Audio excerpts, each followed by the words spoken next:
Bene, eccoci qua rientrati in studio, ultima parte di questa puntata di TV7 Match, oggi 28 giugno 2024, 44 anni fa, il 27 giugno 1980, Ermanno, la tragedia di Ustica, e questa sera torniamo a ricordarla e soprattutto a ricostruire anche quelli che sono stati i fatti dell'epoca.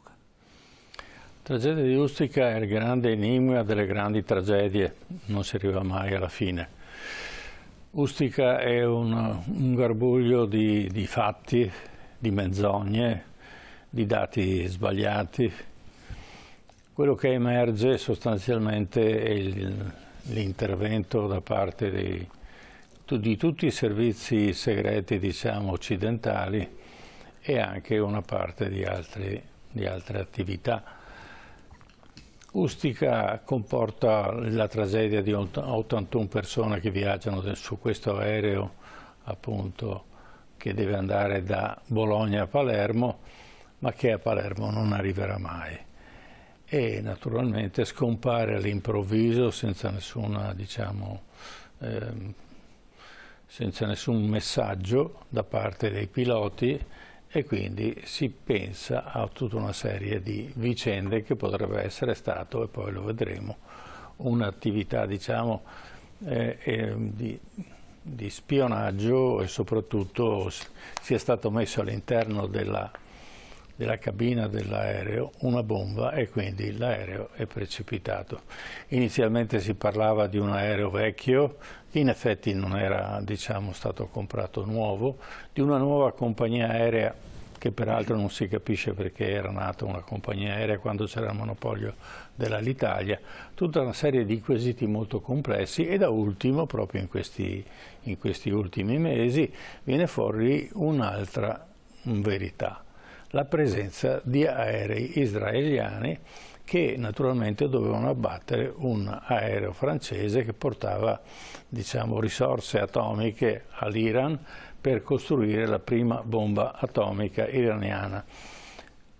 Tutte queste cose si sovrappongono nel tempo, ma non solo ci sono i morti dell'aereo di Ustica, quindi gli 81 vittime, ma ci sono una serie successiva di vittime che sono appunto i testimoni involontari di questa tragedia, quindi quelli che stavano al radar, quindi sono militari, che muoiono, si suicidano, si impiccano, hanno un incidente stradale, e naturalmente questo preoccupa anche abbastanza.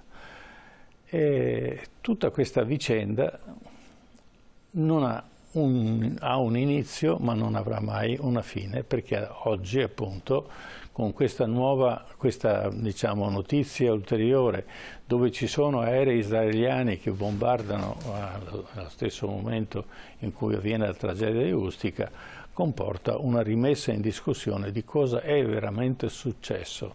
Ma quello che è tragico è che l'aviazione militare e civile italiana cancella tutti i tracciati radar, e dove non riesce a cancellare li manipola. Ecco, questi sono, diciamo, in sostanza la tragedia di Ustica, che si prolunga ormai da 44 anni.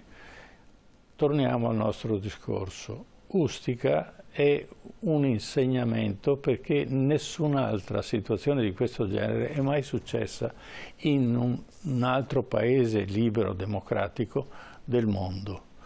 Poteva succedere solo in Italia, perché gli italiani, purtroppo, soprattutto i militari, inchinano la testa naturalmente a quelli che vengono in Italia a fare quello che vogliono e come vogliono. E di questo ne parliamo appunto con due esperti che ci aiuteranno a entrare meglio in quello che è l'argomento, ma soprattutto che non è stata fatta giustizia alle 81 vittime della tragedia di Ustica. Certo, con noi abbiamo questa sera in studio, lo ringrazio per essere tornato qua a TV7 Match, il professor Patrizio Zanella. Buonasera. Buonasera. Buonasera professor Zanella, giornalista ma anche storico, e saluto in collegamento l'avvocato Daniele Osnato. Buonasera avvocato Osnato. Buonasera a voi. Ecco, l'avvocato Osnato, per i telespettatori, è il legale dei familiari delle vittime di Ustica. Ecco, assieme a voi cercheremo di ricostruire un po' quello che è avvenuto e anche analizzare un po' quelle che sono state le varie tesi, perché, come giustamente dicevi tu, Ermanno, possiamo dire che il caso di Ustica è una strage di bugie fino ad oggi. Certo, perché questo aiuta a creare confusione. Quindi non ci sarà mai la verità. Più teorie io racconto, quindi le teorie francesi piuttosto che quelle americane, se la portaerei era dentro il porto di Napoli o era al largo, e se c'erano 2 MiG che seguivano il DC-9, se c'erano gli aerei francesi che erano partiti dalla Corsica e tutta una serie di cose che si contraddicono una con l'altra e naturalmente questo crea confusione, di conseguenza tutti sono responsabili ma non c'è un colpevole e di questo ne parliamo appunto con il primo contributo. 44 anni dopo manca ancora la verità. La strage di Ustica del 27 giugno 1980 è l'incidente aereo delle 20:59 avvenuto sul Mar Tirreno tra le isole di Ponza e Ustica. L'aereo dell'Itavia, una neonata compagnia aerea, precipita improvvisamente con 81 tra passeggeri ed equipaggio. Sono partiti da Bologna con destinazione Palermo. L'aereo pronto al decollo è fermo sulla pista da più di 2 ore. La centrale di controllo motiva il fermo a causa di un presunto temporale sugli Appennini, anche se in realtà il tempo è del tutto sereno. Itavia è una neonata compagnia aerea comparsa all'improvviso in concorrenza con Alitalia. La cosa è ingiustificata e incomprensibile perché all'epoca l'Alitalia aveva il monopolio che verrà abolito solo 15 anni dopo, nel 1995. Appartiene a degli imprenditori che hanno coinvolto il presidente Amato nell'impresa, o forse viceversa. Lo stesso giorno e alla stessa ora, sulla rotta Bologna-Palermo, c'è un caos aereo e navale. Si incrociano navi e portaerei della NATO. Sono oltre 40 gli aerei in assetto di guerra che occupano i cieli da Napoli a Lampedusa. Sono aerei francesi, americani, inglesi, belgi, britannici, israeliani e italiani, a cui si aggiungeranno i 2 MiG di ritorno in Libia. Sembra si sia scatenata una vera battaglia aerea, ma nessuno sa da chi e contro chi? Tutti hanno il transponder spenti, che sono i segnalatori di identificazione, forse per non essere tracciati dai radar. Intanto il DC-9 Italia non viene fatto decollare da Bologna. Si attende l'arrivo dei MiG libici di ritorno dall'Ungheria. È la solita rotta che i MiG di Gheddafi fanno, andata e ritorno, per andare a fare la regolare manutenzione nei territori sovietici. In tal senso l'Italia ha un accordo segreto con Gheddafi. Il transito viene schermato ai radar, mettendo i MiG in coda degli aerei passeggeri in rotta con il sud. Sembra che addirittura Itavia abbia questa funzione perché non si vuole coinvolgere e far rischiare all'Italia. Dopo 2 ore di attesa arrivano i 2 MiG. Sono segnalati dal radar di Montevenda. Uno si presume abbia a bordo Gheddafi, l'altro fa da scorta. Il tragitto degli aerei libici era concordato con i servizi italiani perché l'Italia era l'unico percorso possibile verso i paesi dell'est dove veniva fatta la manutenzione dei MiG in dotazione alla Libia. Si sa che Gheddafi è in Ungheria e deve tornare. I MiG passano per la Jugoslavia e attraversano l'Adriatico quasi a pelo d'acqua per non essere tracciati dai radar. Entrano nella foce del Po per andarsi ad accordare al volo Itavia, fatto decollare in tempo dai servizi italiani nella rotta per Palermo. Appena Itavia e la scorta dei MiG raggiungono il Tirreno, decollano dei Mirage francesi. I radar registrano i caccia francesi e da Grazzanise decollano alcuni caccia della portaerei americana Saratoga. In volo ci sono anche aerei inglesi e belgi, oltre a quelli americani e italiani, provenienti da Sigonella, che entrano nel corridoio aereo del DC-9. Un F-104 italiano incrocia a vista il DC-9 Itavia, che è seguito da 2 MiG e lancia un allarme. I piloti Mario Naldini e Ivo Nutarelli, rientrando a Grosseto, danno l'allarme con le procedure NATO. La portaerea americana Saratoga è già fuori dal porto di Napoli e dalle acque territoriali italiane. Una manovra peraltro prima confermata e poi smentita dalle autorità americane. Il radar di Fiumicino registra l'ultimo segnale del DC-9 alle 20:59 e 45 secondi sulla rotta Ambra 13. I centri radar di Marsala e Licola registrano delle manovre dei caccia molto pericolose, come se ci fosse in atto una battaglia aerea. Il DC-9 è in prossimità dell'isola di Ustica quando scompare dai radar. La stessa cosa succede ad uno dei MiG libici che viene colpito mentre difende il secondo MiG e quindi si abbatte sui monti della Sila. Gli abitanti di un borgo attiguo, allarmati, avvisano i carabinieri che hanno l'ordine di presidiarlo, ma non di soccorrerlo. Cade un silenzio tombale e solo dopo 20 giorni, il 18 luglio, verrà dichiarato il ritrovamento e recuperato l'aereo. Non vengono effettuati i controlli d'obbligo e viene spedito in Libia senza accertare le cause e fare come d'obbligo l'autopsia al pilota. La tragedia del DC-9 è terribile e per togliere dalla responsabilità i colpevoli si dà inizio ad una terribile opera di depistaggio che porterà all'assassinio anche dei testimoni sia civili che militari. Di quanto accaduto la sera del 27 giugno di 44 anni fa, poco o quasi nulla è stato ricostruito attraverso i radar di Poggio Ballone di Ciampino, di Potenza Apicena, di Licola e Siracusa, che erano sofisticati e tecnologicamente avanzati, perché gli sono stati asportati registrazioni e nastri per impedire una corretta ricostruzione del dramma. Solo a Marsala furono recuperati i nastri di registrazione, che peraltro risulteranno danneggiati. Una mano telecomandata dai generali italiani aveva provveduto ad eliminare ogni traccia atta alla ricostruzione dei fatti. Tantomeno furono messe a disposizione degli inquirenti i tracciati dei radar della portaerei Saratoga, certamente in funzione, né tantomeno la Francia con i radar della Corsica. Ecco, questo è una narrazione, l'inizio di questa tragedia che naturalmente ha portato a una serie di discussioni e di memorie nei confronti delle vittime e che gli lascerei la parola a Daniele Orsato a raccontarci un po'.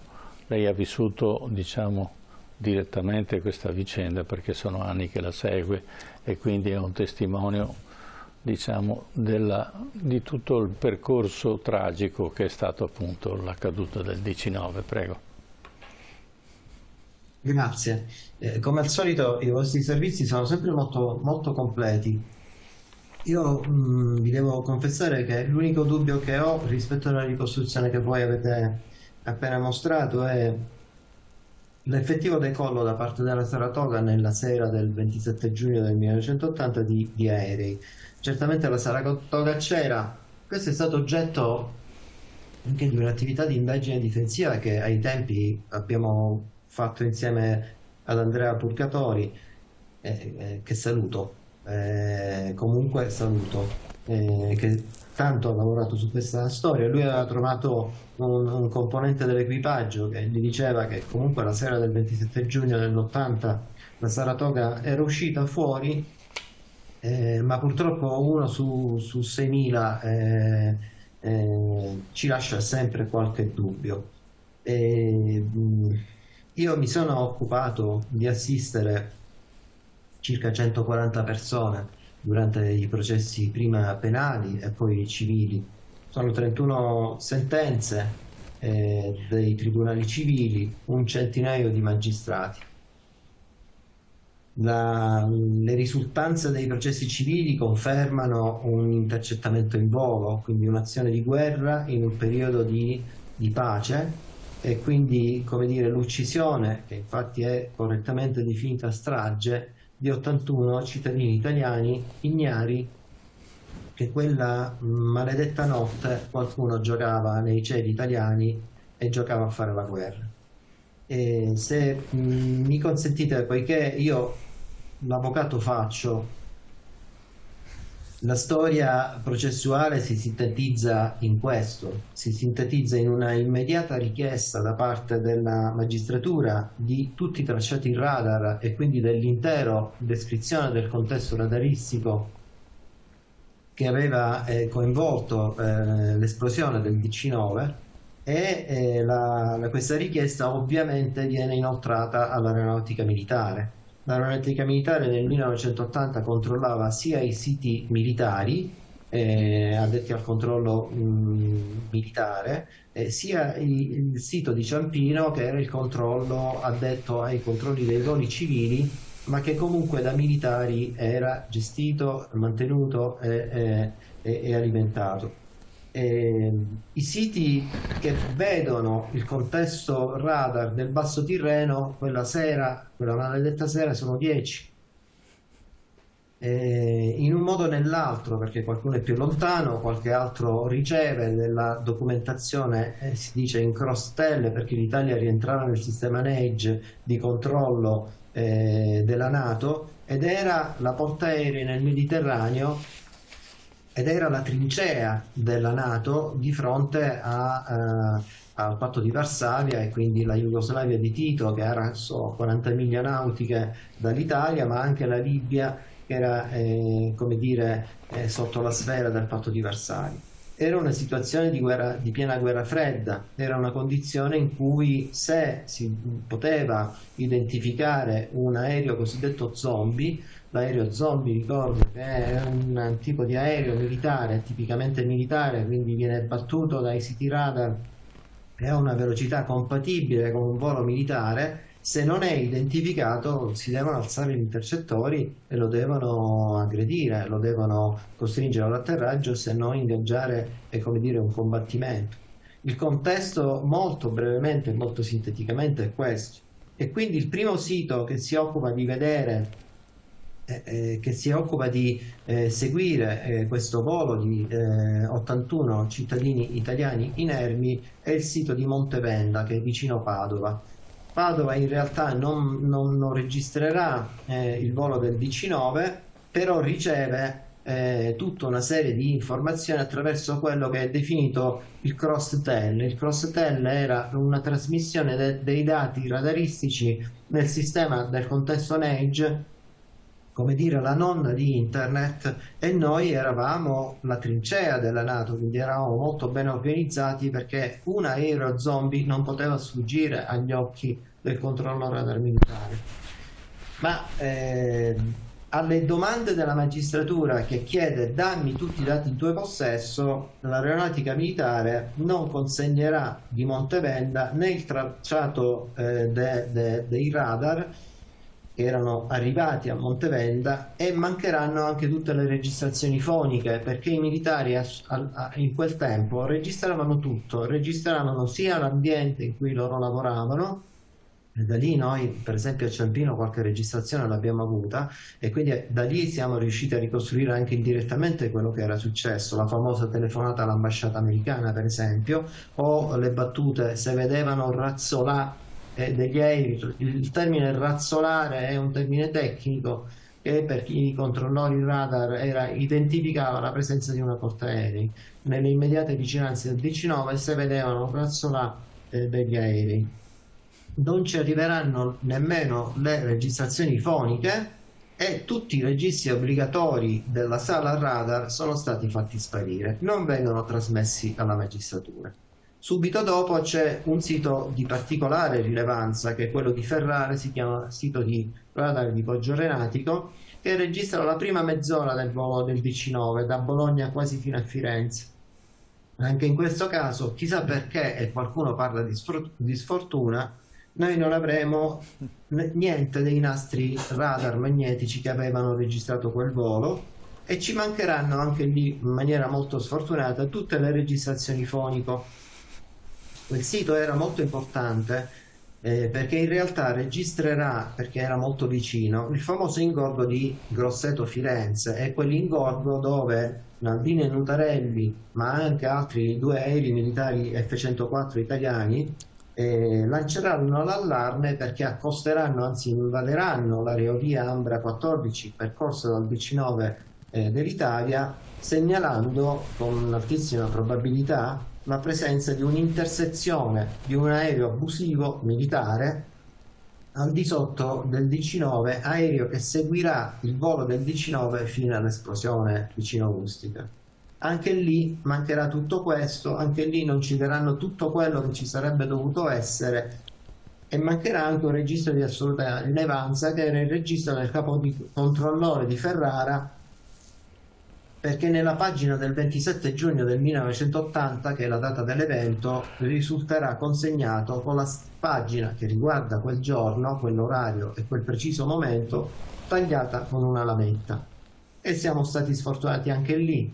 Scendendo un po' più sotto c'è il Poggio Ballone. Poggio Ballone era il sito modello del sistema di controllo dell'aeronautica militare. In Cross-Tel raccoglieva le informazioni di tutti gli altri siti militari, e ahimè i tabulati radar, le bobine radar verranno, scopriremo della loro esistenza dopo soltanto 10 anni, perché l'aeronautica militare non citò il sito di Poggio Ballone tra i siti che avrebbero potuto registrare quel tragico evento.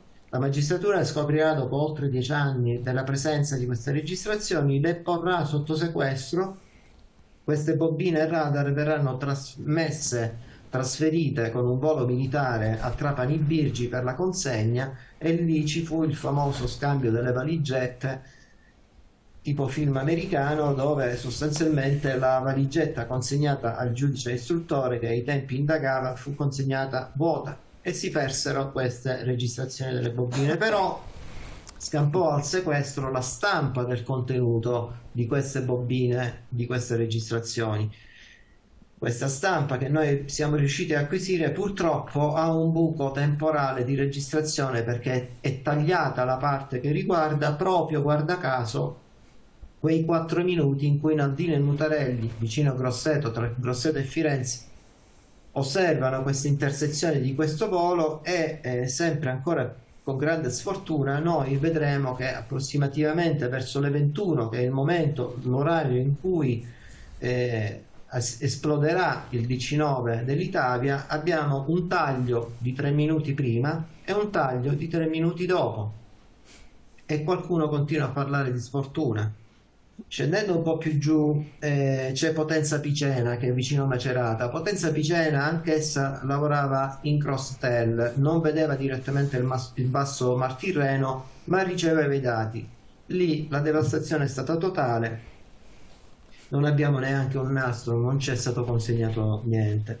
Il controllo civile, che era addetto alla visualizzazione dei voli e quindi anche alla verifica dei voli civili, è a Ciampino, vicino a Roma.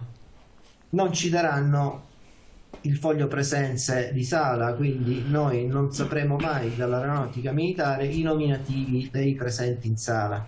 Con un'intuizione, come dire, investigativa alquanto, come dire, fortunata, però dopo circa 10-11 anni noi riusciremo ad acquisire e a sequestrare il registro dei buoni caffè, e dal registro dei buoni caffè scopriremo chi erano quella 60ina di controllori che erano presenti in sala a Ciampino. Ciampino, una volta che è il controllo radar, ci devono dare necessariamente le bobine di registrazione. Ci sono 2 radar, il Marconi, che è molto potente, il Selenia, che è molto più moderno però molto meno potente, ha una portata molto più limitata. Ambedue i siti radar registrano a una distanza massima di 100 miglia. Il fatto di Ustica, l'esplosione del DC-9, accadrà a 130 miglia e quindi ci danno questi nastri, sono coperti perché sono dei nastri comunque di natura militare, da dei codici di decriptazione che ci daranno solo dopo 15 anni, quindi noi ci terremo questi nastri inutilizzati per 15 anni, tanto quei nastri non potevano registrare 130 miglia, ma quella, la sera del 27 giugno del 1980, ahimè, era una bella giornata. Certo, va bene. E quindi il radar di Marconi registrò. E cosa registrò? Registrò un'intersezione da parte di diversi caccia non identificati della via del DC9, registrò soprattutto in maniera molto concreta la presenza di uno o due aerei militari a traspondere spento al di sotto del DC9. Delle bobine di registrazione dei radar ovviamente fu fatta una selezione su 8 bobine, su 8 piste come le chiamavano loro, ce ne daranno soltanto 3, perché si fece anche lì una selezione di quelle che avevano registrato meglio o di quelle che avevano registrato peggio. Con molta probabilità ci daranno soltanto quelle che avevano registrato peggio, e anche delle bobine foniche di cui noi avevamo 7 bobine, ce ne saranno date soltanto 3 perché le altre evidentemente contenevano delle registrazioni che non ci si doveva dare. Il sito poi che invece vedrà tutto è il sito di Licola. Licola è vicino Napoli, è proprio di fronte alla direttiva Ponza-Ustica, e questo sito era purtroppo un sito fonetico manuale, quindi non aveva le bobine per registrare, ma aveva i registri. Sul registro denominato DA1 erano riportate tutte le battute radar, ma ahimè, anche qui in maniera molto sfortunata, il registro DA1 risulta soppresso e non è mai stato consegnato alla magistratura che ne aveva fatto richiesta. Mancano anche tutte le registrazioni audio del sito di Nicola, quindi non siamo neanche in grado di ricostruire direttamente quello che successe quella sera. Ho finito quasi con i siti, tanto per il resto c'è anche poco da dire. A Marsala, che era un altro sito che poteva vedere a distanza massima, ma poteva vedere, verranno consegnate soltanto 2 bobine, ma in una c'è un videogioco. Li hanno registrato a 4 minuti dopo la sparizione del 19. Questi, invece di cercare 81 vittime che potevano ancora essere disperatamente in vita, mettono su un videogioco e quindi cancellano il contenuto. Ci daranno un'altra bobina, che è la bobina numero 99, ma guarda caso questa bobina, proprio nell'imminenza dell'esplosione del DC9, ha un buco temporale di registrazione di 8 minuti prima e successivamente un taglio di 26 minuti dopo. Insomma, una serata veramente sfortunata, possiamo dire. Molto sfortunata. Molto sfortunata. Ho finito con i siti, citando il sito per Marsala. Vi segnalo che in realtà noi siamo riusciti a trovare i registri.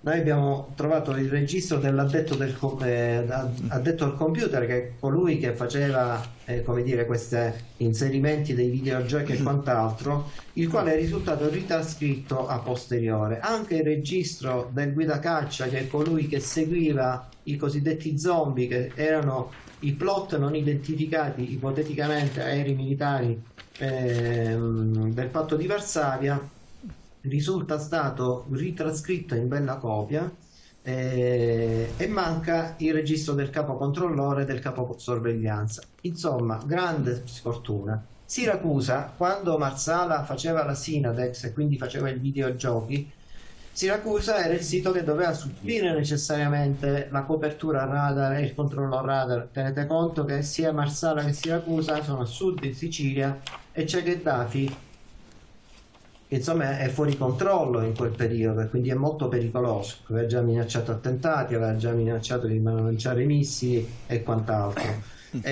Marsala risulterà, almeno questo ci diranno, chiuso in manutenzione. Non ci daranno la documentazione che attesta di questa chiusura di manutenzione. Tenete presente che un sito radar non è che si chiude così che va in manutenzione, ci sono dei comunicati ufficiali, ci sono delle trasmissioni, degli alert che vengono trasmessi a tutti gli altri siti per dire: attenzione, perché si creerà un buco di controllo, Siracusa sarà chiuso per un determinato periodo e quindi di Siracusa non abbiamo né le registrazioni radar, né foniche, né i registri, nemmeno l'elenco di coloro che erano presenti in sala, ancorché fosse in manutenzione. Anche nemmeno un test abbiamo potuto sentire che ci possa aver raccontato se era vero che Siracusa non ha visto niente. Certo. Poi c'è Jacopo Tenente per concludere l'elencazione, lunga elencazione con i siti. Non volevo rubarvi questo tempo, però ritenevo forse necessario, visto che recentemente qualcuno mi ha accusato di dire il falso.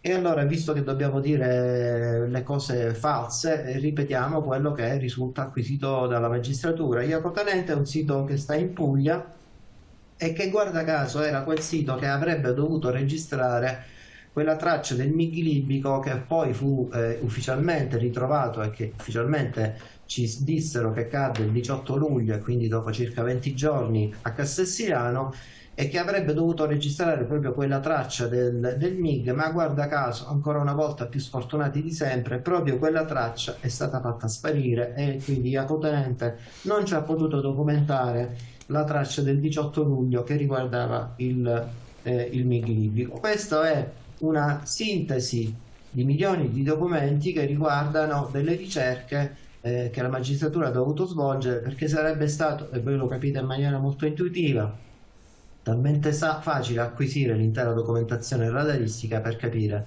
che cosa era successo a quelle 81 vite di cittadini italiani. Certo. Grazie della informazione. Allora passiamo a Ustica, le vittime collaterali. Allora abbiamo sentito dall'avvocato Daniele Orsato come i servizi segreti, i generali, i marescialli, tutti i personaggi dell'esercito italiano hanno obliterato la tragedia, hanno cancellato qualsiasi traccia in maniera tale che non si potesse andare a capire di chi era la responsabilità e cosa effettivamente era successo. Quindi diciamo che fu una tragedia nella tragedia. Adesso però noi, dopo questa tragedia, ce ne fu un'altra, cioè quella delle vittime che erano state testimoni dei fatti davanti ai radar piuttosto che in altre occasioni, perché anche queste potevano in qualche maniera ricostruire i fatti di Ustica. E naturalmente abbiamo un contributo in questo senso che ci racconta le vittime collaterali della tragedia di Ustica. La tragedia di Ustica fu un'azione premeditata che si terrà nascosta in nome del segreto di Stato e saranno sacrificati persino testimoni che sarebbero risultati scomodi. Infatti alle 81 vittime del DC-9 si sommeranno ben 12 testimoni, eliminati per il solo fatto di aver assistito involontariamente alla battaglia aerea che provocò la strage di Ustica e al MiG caduto sulla Sila. Mario Alberto Dettori, maresciallo dell'Aeronautica Militare, nel 1980 era controllore nella base toscana di Poggio Ballone. La sera della tragedia vide sui radar le cause che provocarono la caduta del DC-9. Nonostante si fosse rifiutato di rispondere agli inquirenti, il 31 marzo 1987, senza motivazioni, fu trovato impiccato ad un albero. Qualche anno più tardi la stessa sorte toccò al maresciallo Franco Parisi, controllore ai radar di Otranto. Anche lui fu trovato impiccato a Lecce il 21 dicembre 1995.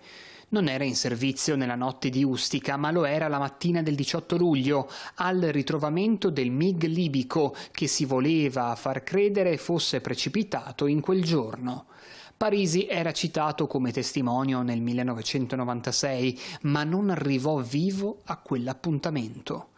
La circostanza della data del ritrovamento del MiG è confermata in questi giorni da un ex caporale di Cosenza, oggi 66enne, che conferma la sua presenza per 2 giorni e mezzo alla secretata vigilanza 24 ore su 24 sui monti della Sila del MiG libico e del pilota morto, il cui cadavere, che aveva avuto modo di osservare da vicino, fu prelevato il giorno dopo.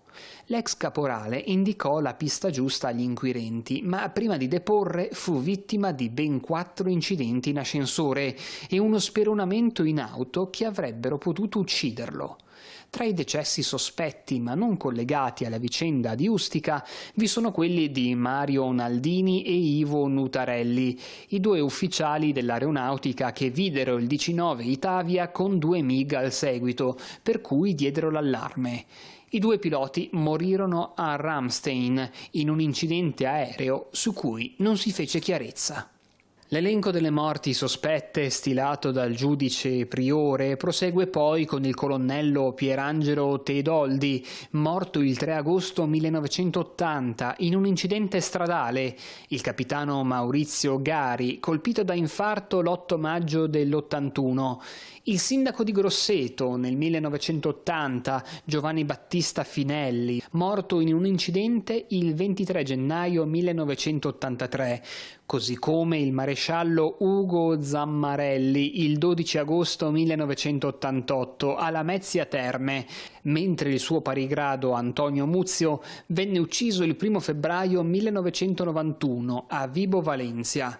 Il tenente colonnello Sandro Marcucci, il 2 febbraio 1992, è vittima di un incidente aereo mentre era in servizio antincendio.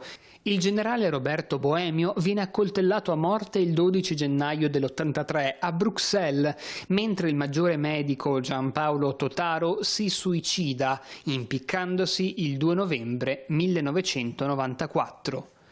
Tutti i militari appartenevano all'aeronautica ed erano stati impegnati in missioni di volo o in centri radar all'epoca di Ustica.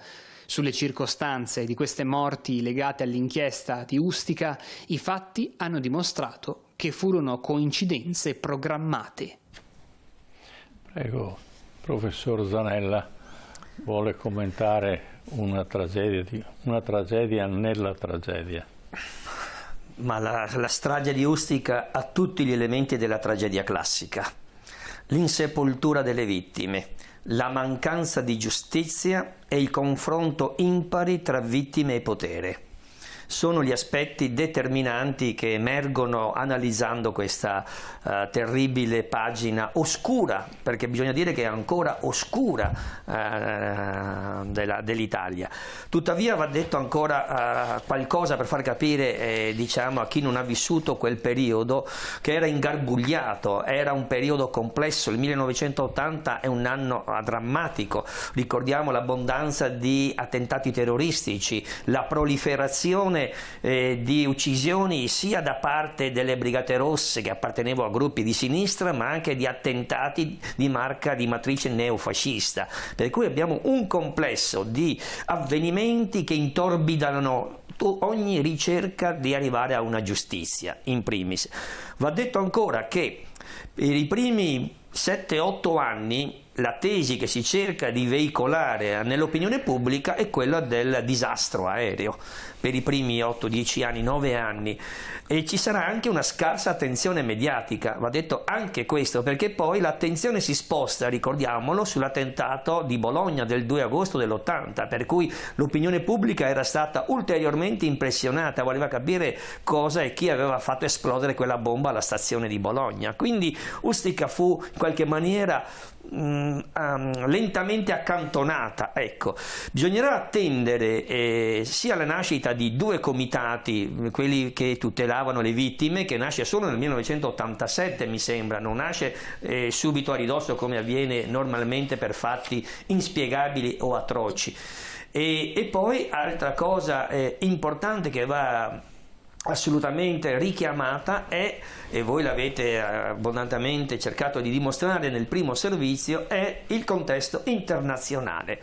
Non si capisce Ustica se non si guarda con una visione internazionale dei paesi coinvolti, e qui per paesi coinvolti intendiamo i paesi arabi, i paesi della NATO, gli Stati Uniti e tantissimi altri paesi che avevano degli interessi più o meno velati, soprattutto la Libia, questo è stato ben richiamato, ma qui solo a richiamare la Libia bisognerebbe richiamare l'importanza e il ruolo di un personaggio chiave come Gheddafi, e tuttavia tutto questo si riesce ad avere come quadro conoscitivo più chiaro solo all'abbondante e instancabile lavoro del giudice Rosario Priore. Ecco, questo determinato giudice campano che ha lottato veramente anche contro le istituzioni per ottenere i documenti, e quindi tutto questo ha riportato poi all'attenzione anche dei mass media con filmati, documentari, film ripetuti, anche gli opinionisti della RAI, da Santoro a Corrado Augias a Minoli, per dire. Abbiamo visto un'abbondanza di documentari e di inchieste su Purgatori, come è stato giustamente ricordato, forse certo, il primo e anche il più diciamo curioso sull'avvenimento, a tenere viva l'attenzione. Quindi su Ustica possiamo dire che ci sono ancora due domande alla quale non è ancora stata data una risposta. Rispetto all'accaduto ormai per fortuna una chiarezza è stata assodata. L'aereo DC-9 fu colpito da un missile. La domanda chiave è: chi ha tirato, lanciato, ha fatto partire questo missile? Prima domanda alla quale finora non è ancora stata data una risposta. La seconda invece domanda che chiede ancora risposta, o meglio giustizia: perché si è voluto occultare ogni ricerca per fare chiarezza sull'avvenimento, perché qui è chiara anche l'intenzione, come abbiamo visto dalla sparizione di tutte le registrazioni, è chiara anche l'intenzione dal registro dei documenti dell'aeronautica italiana, ai servizi segreti eccetera, è chiara l'intenzione di occultare ogni tentativo di arrivare a una chiarezza che ponga un punto fisso di conoscenza sull'avvenimento. Non a caso proprio poche ore fa, pochi giorni fa, il Presidente della Repubblica Mattarella, ricordando il 44esimo anniversario di Ustica, parla di una ferita ancora aperta, segno che la giustizia non è ancora stata diciamo consegnata all'Italia in generale come paese, che ha bisogno anche di sapere i motivi di questa terribile strage, perché preferisco usare la parola strage, ma soprattutto alle vittime. E ricordiamo che alle vittime e ai familiari va anche aggiunta l'82esima vittima, che sarebbe la compagnia dell'Italia, che dopo questo terribile fatto fu costretta, penso un anno dopo o pochi mesi dopo, a dichiarare il fallimento. Già era in cattive acque forse sul piano finanziario e economico, ma questo fu il colpo di grazia finale all'Italia come compagnia. Certamente, ma era anche una compagnia un po' strana, perché a quell'epoca era vietata la presenza di una compagnia privata, perché il monopolio era dell'Italia. Compare questa compagnia che accompagna i MiG nella pendolare dalla Libia ai paesi dell'est, e dai paesi dell'est tornano poi perché hanno bisogno di manutenzione, ma i libici non sono in grado di farlo. Non viene coinvolta l'Italia perché chiaramente era un percorso molto delicato, e alla fine la tragedia è successa. Allora, parliamo anche Ustica, il recupero del relitto. Questo apre un altro interrogativo molto importante. Come mai a recuperare il relitto è stata una compagnia francese? Allora, parliamo che la profondità dove è caduto il DC-9 era eccessiva per alcune compagnie per andare a recuperare, ma questo recupero non fu seguito, diciamo, calligraficamente da parte della presenza delle forze aeree italiane né da ufficiali eccetera, quindi fu lasciato un po' mano libera. È chiaro che chi aveva possibilità di farlo ha raccolto quello che voleva e ha lasciato quello che gli è piaciuto. E in questo senso abbiamo il quarto articolo, Ustica, il recupero del relitto. A 7 anni dalla tragedia di Ustica, nel 1987, il ministro del Tesoro Giuliano Amato stanziò i fondi per il recupero del relitto del DC-9 Itavia, finito sul fondo del Tirreno a 3.700 metri di profondità. Un recupero difficile e costoso, poche erano le imprese specializzate che disponevano delle attrezzature e dell'esperienza necessarie. Forse fu un caso, ma la scelta cadde su una ditta francese, la Ifremer, istituto di ricerca francese per il mare, che successivamente si scoprì essere legata ai servizi segreti di Parigi. C'era qualche cosa che non doveva essere recuperato dal fondo del Tirreno? Magari i resti di un missile o altro che poteva identificare gli autori della strage. Si trattò comunque di un recupero complesso, furono portati in superficie oltre 4.000 pezzi del relitto, ma ci furono dubbi per i filmati consegnati, che erano delle copie, e sulla possibilità che l'ispezione della ditta francese non fosse stata la prima sul relitto. Le difficoltà tecniche, i problemi di finanziamento e la poca collaborazione tra le parti interessate rallentarono il lavoro di recupero, che si svolse in 2 periodi distinti, nel 1987 e nel 1991. Alla fine fu riportato in superficie circa il 90% del relitto del DC-9, che fu poi ricostruito in un hangar a Pratica di Mare, dove rimase a disposizione della magistratura per le indagini, fino al 5 giugno del 2006, quando fu trasferito nel Museo della Memoria a Bologna. Ecco, avvocato Osnato, a lei un commento su questo recupero che non è stato presidiato certamente dalle forze italiane. Io recentemente ho dato alla RAI il primo filmato delle Ifremer che manda giù a 3.700 metri il robottino con la telecamera, e appare del tutto evidente. Considerate che a quella profondità non ci sono correnti marine, quindi insomma il territorio è completamente fermo e immobile. Ci sono dei segni evidentissimi di arature, proprio nel momento in cui per la prima volta si manda giù questa telecamera. Questo vuol dire che qualcuno si era preso, come dire, lo sfizio di andare a controllare poco prima che fosse attuato da parte del governo italiano quel recupero, e questo ovviamente è una di quelle ulteriori sfortune piuttosto che casualità che costellano l'intera vicenda.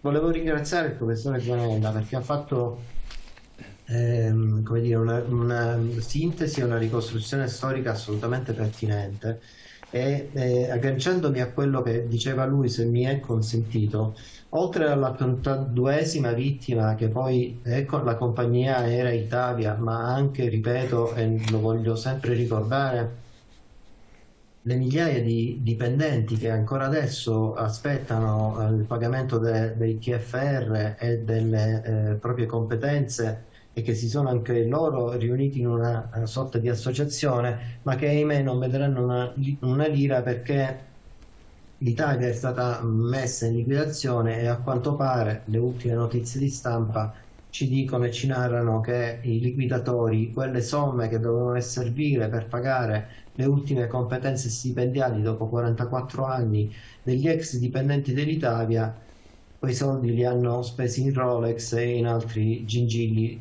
di tipo personale. Il giudice Rosario Priore è una delle poche persone coraggiose che io ho avuto la fortuna e l'onore di conoscere. Era una persona estremamente capace, era una persona estremamente curiosa. Ahimè, anche lui è stato spesso indotto in valutazioni che dipendevano dal tipo di informazioni che gli venivano propinate. Quando io vi ho fatto l'elencazione delle informazioni che derivarono dall'aeronautica militare, è chiaro che Rosario Priore, quando chiese ai francesi: ma voi a Solenzara, dove avete in Corsica una base militare, avete un radar, avete visto qualcosa? Solenzara rispose: no. Noi alle 17 di pomeriggio era tutto chiuso, e quindi a quel punto, attraverso queste rogatorie, lui si fidò e si concentrò su altro. Lui si concentrò su altri tipi di voli di altre nazionalità, in particolare degli statunitensi, chiese nuovamente all'aeronautica militare ma i francesi dove potevano essere, e le due portaerei francesi, la Clemenceau attraverso una rogatoria, questo lo fece, e la Foch dove erano. La Francia rispose: sono ambedue in manutenzione in un porto, che è un porto di Tolone, dove in realtà ai tempi non c'era Google Map, non poté verificare che in realtà il molo di Tolone ne può ricevere soltanto una nave di quelle dimensioni, quindi delle due l'una o erano una sopra l'altra o c'è qualcosa che è arrivata in maniera distorta. Io aggiungerei l'84esima vittima, professore Zanella, perché in tutta questa situazione, per me che mi sono dovuto occupare anche attraverso l'accesso alla documentazione amministrativa con la normativa della trasparenza, io mi sono trovato davanti un'aeronautica militare estremamente reattiva, estremamente curiosa, estremamente attenta, estremamente collaborativa. Quando io sono più volte andato presso i comandi dell'aeronautica militare italiana, la domanda era: avvocato, ci aiuti anche lei a capire cosa è successo? Ora, Priore, che era uomo coraggioso, parlava esplicitamente, di questo mai nessuno mi risulta lo abbia querelato, di un sistema di Stato occulto, parallelo, occulto, che aveva degli interessi contrari a quelli della Costituzione italiana e degli interessi governativi che riguardavano i cittadini italiani. Questo sistema occulto parallelo il dottore Priore lo ha esplicitamente denunziato più volte, scrivendolo anche nella sua sentenza ordinanza, ma nessuno lo ha mai querelato. Questo sistema occulto e parallelo, che aveva interessi diversi a cui il professore Zanella ha fatto esplicito richiamo, sono interessi internazionali, sono interessi danarosi, sono interessi di carriera, sono interessi di potere.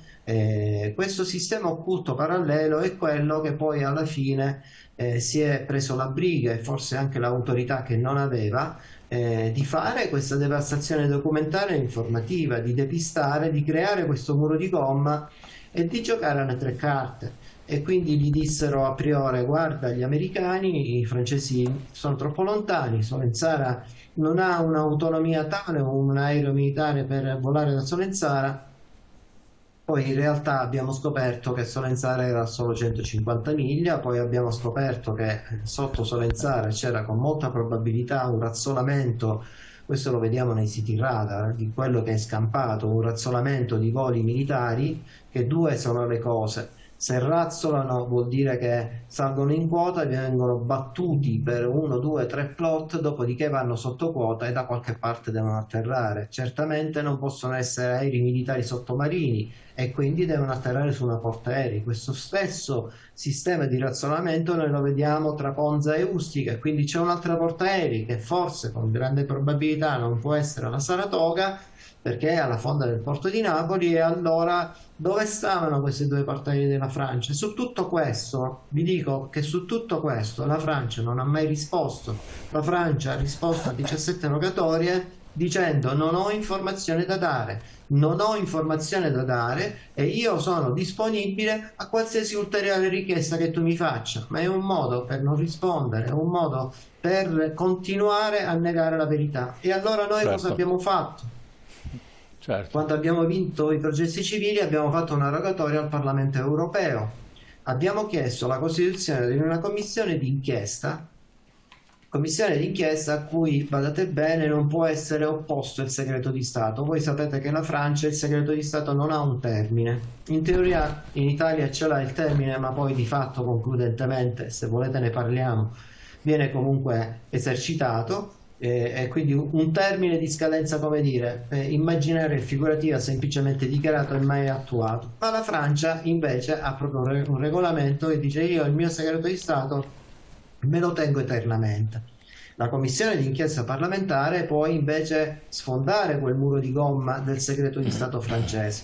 E mi sono sempre chiesto come mai, quando è andata in discussione questa ipotesi di rogatoria internazionale, dove noi, per carità, non facevamo atto d'accusa nei confronti di nessun paese. Voi considerate che il Belgio, che volava a Solenzara la sera del 27 giugno del 1980, a nostra richiesta aveva risposto: beh, dopo 40 anni circa, l'abbiamo fatta qualche anno fa, non abbiamo informazioni che vi possiamo comunicare perché la questione è coperta da segreto militare.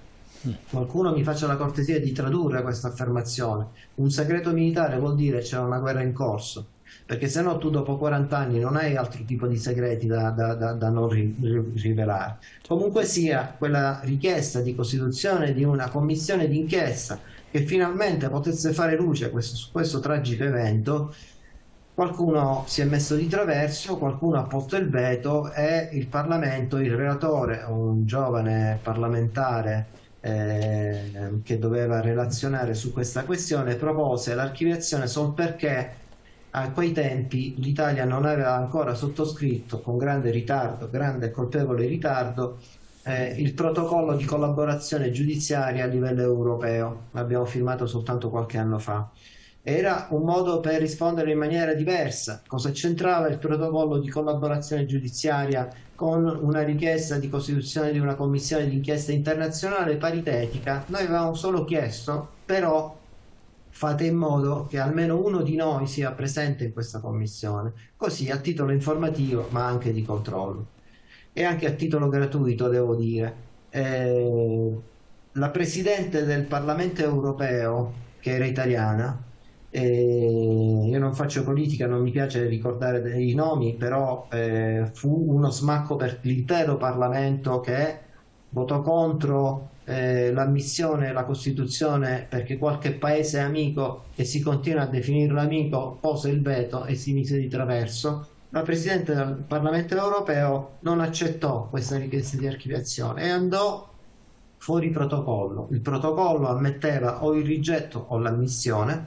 La Presidente si impose chiedendo la sospensione perché non era accettabile nemmeno da parte della Presidente della questione di Ustica, non è che avesse grandi informazioni, non era accettabile che si archiviasse una richiesta di petizione per la costituzione di questa commissione. Ancora adesso noi aspettiamo che questa riserva sia sciolta e che finalmente qualche commissione europea fatta da tecnici, parlamentari o persone anche curiose che possono anche avere interesse a capire perché sono state uccise 81 persone in un volo civile in tempo di pace con una nazione militare e soprattutto chi è stato.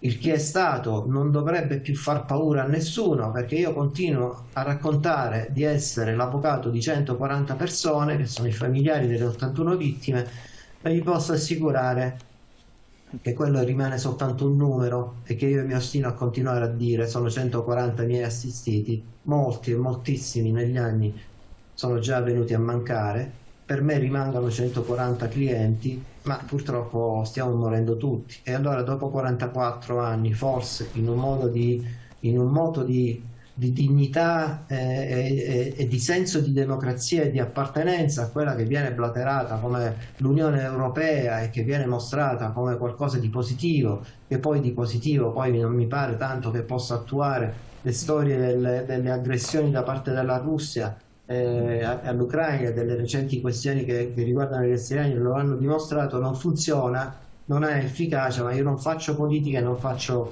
critiche di natura politica, ma il dato è questo.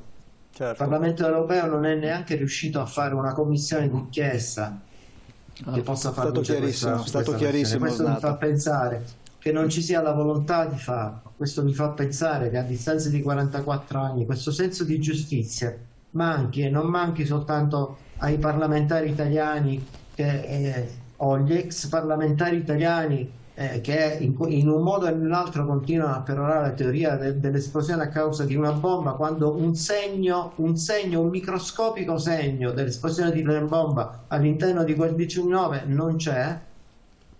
Guardate che io sono siciliano e io ho visto quali sono gli effetti delle bombe e degli attentati con strumenti dinamitardi, quindi è evidente che in quell'aereo una bomba non può mai essere esplosa, però certo, ci si continua a ostinare a non volerla questa verità. Ora, se è questione di soldi, si potrebbe anche fare un atto di rinuncia da parte di quei parenti che non ci sono più, perché non ci sono più neanche i parenti. Certo. Stiamo invecchiando tutti e forse questa è la strategia che loro stanno utilizzando, però la questione, la domanda è perché? Perché non si deve fare una giustizia? Perché non si deve dire una verità? Perché non si può cancellare quel velo di ignobiltà che ha coperto un'intera arma militare a causa di un gruppetto di fratelli che facevano le merende per nascondere e hanno vissuto e lavorato per nascondere, per depistare e per modificare la verità di un evento di strage, perché dice bene il professore Zanella, è stata una strage e di una strage questo Stato di diritto ha bisogno di una verità e di una risposta. Chiaro. Ma difficile, è molto difficile, ma soprattutto è molto difficile in Italia. E di questo ne parleremo ancora, certamente, perché è stata una tragedia incomprensibile. Professor Zanella vuole dare una conclusione a questa vicenda estremamente complessa, perché abbiamo visto, anche entrando nei dettagli, come ci sia una situazione difficilmente chiaribile, perché c'è la versione francese, c'è la versione americana, e sono bugie che si sovrappongono, sembrano quasi bugie che uno annulla l'altro, per cui non riesce neanche a trovare una minima traccia di verità. Trovi soltanto una bugia dietro l'altra e con queste non si va da nessuna parte. Prego, professore. Io farei 3 valutazioni, diciamo, a margine di quanto è stato detto finora. Una sul recupero. Ricordiamo che nei primi anni '80 c'era la volontà di lasciare il relitto sul fondo del mare. Costava troppo recuperarlo. E quindi bisogna sapere che questo voleva dire metterci una pietra sopra definitivamente e far passare la verità del cedimento strutturale. Prima cosa. Seconda, sempre per quanto riguarda il recupero, ricordiamo sì che l'Ifremer era immanicata con i servizi segreti francesi, quindi poco credibile quello che ha recuperato, ma il vero recupero è stato compiuto da una ditta inglese, la Wimpole, che ha recuperato ben l'80-90% di quello che non aveva recuperato la Ifremer. Quindi anche sul recupero ci sono stati quasi tentativi poco chiari su cosa portare a galla. E poi la toilette è stata trovata intatta quando si diceva che la bomba sarebbe stata posizionata proprio all'interno della toilette. Questa è una prima considerazione. Una seconda considerazione è questa: l'Italia di quegli anni ha una leadership politica internazionale debole, che subisce le pressioni più forti e più, diciamo, cogenti a livello mondiale. E questo, diciamo, un vulnus che fa sì che non ci sia nessuna intenzione di arrivare a fare chiarezza su questo, almeno per quell'Italia di quegli anni. Si può dire che è un'Italia che non ha nessun interesse a portare a galla la verità, perché vuol dire fare il gioco dell'opposizione. C'erano dei movimenti di opposizione che se fosse stata acclarata o se fosse venuta a galla una verità in quel momento di meccanismi, di relazioni internazionali, avrebbero avuto buon gioco per screditare l'autorità politica di quel momento. Terza valutazione, proprio a mo' di conclusione, perché so che abbiamo pochissimo tempo, è questa. Bisogna dire che è molto efficace la metafora che più di qualcuno rilancia in questa terribile strage di Ustica, che l'Italia in quel periodo aveva una moglie che era negli Stati Uniti e un amante che era la Libia.